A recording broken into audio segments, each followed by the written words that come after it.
Voltei, prosseguindo falando sobre Deus. O tema agora é quem é Deus? Parece simplório, não é? Mas é amar a Deus sobre todas as coisas, é o mandamento, o maior dos mandamentos que existem.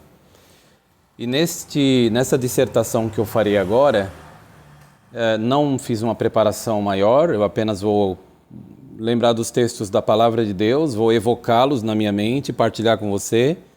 E você faria bem em aproveitar a oportunidade de pegar a sua Bíblia, um papel, uma caneta ou um lápis para anotar os textos e lê-los. Por que deveríamos fazer isso? Porque o homem deve viver não somente de pão. Jesus falou numa certa ocasião isso. Ele citou lá o que estava escrito no chamado Velho Testamento, onde diz Lo al halechem, nem só do pão, ihyeh adam, viverá o homem. Que al hol motzah, mas de cada pronunciação, mefi Yehová, que provém da boca de Jeová, ihyeh adam, viverá o homem. Essas palavras Jesus citou elas e usou o nome de Deus conforme aparecia lá nos manuscritos dos rolos da Bíblia hebraica que Jesus carregava. Jesus e os seus seguidores. Então, Jesus usava o nome de Deus. As pessoas, na verdade, não sabem quem é Deus. Eles vão num templo religioso, nos fins de semana, procurar religião, procurar um acalento no meio de um mundo tão louco, cheio de problemas, tantas dificuldades, uma pressão enorme da nossa imperfeição, uma pressão do mundo mal, as pessoas, né, e sua inclinação mental alienada de Deus, e o Satanás, o diabo, que é o governante invisível desse mundo. Então, é aquela pressão de três frentes diferentes: a sua imperfeição, o mundo, que é as pessoas, e o inimigo. Então, a pessoa se vê naquela pressão, fala, vou para uma igreja onde eu posso ter consolo, encorajamento, apoio. E acabam sendo enganadas, porque o inimigo domina, como eu acabei de falar na outra live, no outro vídeo, sobre isso. Ele domina a mente das pessoas, os ensinos tradicionais. E para você ter uma ideia da seriedade disso, Jesus ele disse no capítulo 17 de João, na noite anterior à sua morte, você pode conferir, ali no versículo 25 ele fala, na sua oração ele diz, Justo Pai, o mundo realmente não te conhece. É isso mesmo que você está ouvindo agora. O mundo não conhece a Deus, Jesus disse. Porque na mente das pessoas, Deus é o próprio Jesus, mas Jesus nunca disse ser o próprio Deus em forma humana. Pelo contrário, quando tentaram apedrejá-lo uma certa ocasião, ele disse, vocês tentam me apedrejar porque eu disse que sou filho de Deus? Realmente foi isso que aconteceu. Quando Jesus em João, ali no capítulo 10, ele estava falando que quem vê ele vê o Pai, ele até disse assim a frase, eu e o Pai somos um, João 10:30. E aí os opositores religiosos, os fariseus, pegaram pedras para matá-lo, e ele na defesa disse, vocês querem me apedrejar porque eu disse que sou o filho de Deus e não o próprio Deus. Então ele estava se defendendo. Quando ele disse eu e o Pai somos um, ele quis dizer não um como uma essência, uma única pessoa, nada disso. Tanto é que em João 17, ele no mesmo que eu acabei de citar agora, Jesus fala em certas ocasiões, ele diz, Pai, suplico para que eles, isto é, os seguidores, sejam um, assim como nós somos um. Portanto, ele queria dizer que essa unidade era uma unidade de propósito, unidade de objetivo. E você pode ver isso, por exemplo, em João capítulo 17, né? O versículo é o 21, ele fala, para que todos sejam um, assim como tu, Pai, estás em mim, ou em união comigo, e eu em união contigo, ou eu estou em ti, em algumas versões. Então era uma unidade não de pessoa. Por isso que ele fala, para que todos eles, isto é, os seguidores, sejam um. Portanto, isso explica por que Jesus disse em João 10:30, eu e o Pai somos um. Texto a miúde mal aplicado pelos trinitários para desviar as pessoas da adoração do Deus verdadeiro. Portanto, o tema dessa consideração breve, novamente, é quem é Deus? Quem é Deus? As pessoas não conhecem a Deus. Quem disse isso?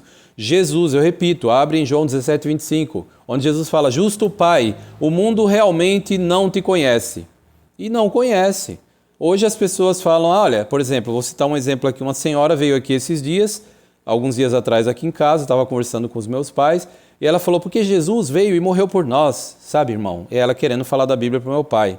É até engraçado, porque meu pai é que é conhecido por ir de casa em casa há mais de 40 anos, sei lá, como publicador, pioneiro regular, e essa mulher não prega a Bíblia de casa em casa, coisa nenhuma. Ela deve ir para a igreja no fim de semana e tal.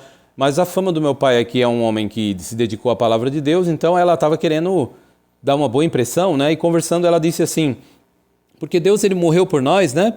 Porque ele realmente quer o nosso bem. Aí meu pai, não, Jesus Cristo, né? Meu pai falou, interrompendo um pouco ela. E ela é sim, Jesus Cristo, porque Jesus é maravilhoso. Aí ela continuou elogiando Jesus e daqui a pouco repetiu que Deus morreu por nós. Eu fiquei só observando de longe, lógico que eu não ia redarguir, mas o ponto em questão é, esse povo, eles acham que conhece a Deus e fala de Jesus como se fosse o mesmo ser supremo. Não é nada disso. Em João 14, 28, Jesus disse, eu vou embora para o Pai porque o Pai é maior do que eu. Então Jesus é o Filho de Deus, ele está subordinado a Deus. Você pode conferir na Bíblia, pegando o texto da Bíblia Sagrada, em 1 Coríntios 15, 27 e 28, lá a Bíblia diz claramente que Deus sujeitou a Jesus tudo debaixo dos pés dele. Tudo está debaixo dos pés de Cristo. Mas aí o texto diz assim, em 1 Coríntios 15, 27, pode conferir aí, anota. Lá diz que é claro que se excetua aquele que lhe sujeitou todas as coisas. Ou seja, tudo está debaixo dos pés de Cristo, exceto aquele que lhe deu toda esta autoridade, esse poder. Então é óbvio que tem uma exceção, é o Ser Supremo, aquele que as pessoas não conhecem. Esse texto ele é mais do que claro. Ele diz, claro está que tudo está debaixo do pé de Cristo, exceto aquele, isto é, Jeová Deus, o Deus Todo-Poderoso. Então, infelizmente, as igrejas não estão ensinando assim, estão desviando as pessoas de Deus. Eles estão fazendo uma imagem enganosa e tirando Deus, né, da posição dele e colocando Jesus na posição que pertence ao Ser Supremo. Jesus mesmo disse em João 6,38, desci do céu não para fazer a minha vontade, mas a vontade daquele que me enviou. Isso é incrível, como que eles estão apagando a lembrança de quem é Deus e o entendimento claro, cristalino sobre quem é Deus. Os líderes religiosos da cristandade apóstata. E isso começou há muito tempo atrás, uns 300 ou 400 anos depois de Cristo, a predita grande apostasia veio, o desvio, eles começaram a colocar Maria, depois de uns séculos, no lugar de Deus, né? Não no lugar de Deus, no lugar de Jesus, como intercessora. Ó Maria, rogai por nós pecadores, né? Não tem a oração da Ave Maria? Essa oração ela não é bíblica, ela não tem um conhecimento baseado na Bíblia Sagrada, mas é uma tradição religiosa que invalida a palavra de Deus. E as pessoas que têm amor a Deus precisam checar, porque a Bíblia diz que quem é o intercessor entre nós e Deus é Jesus.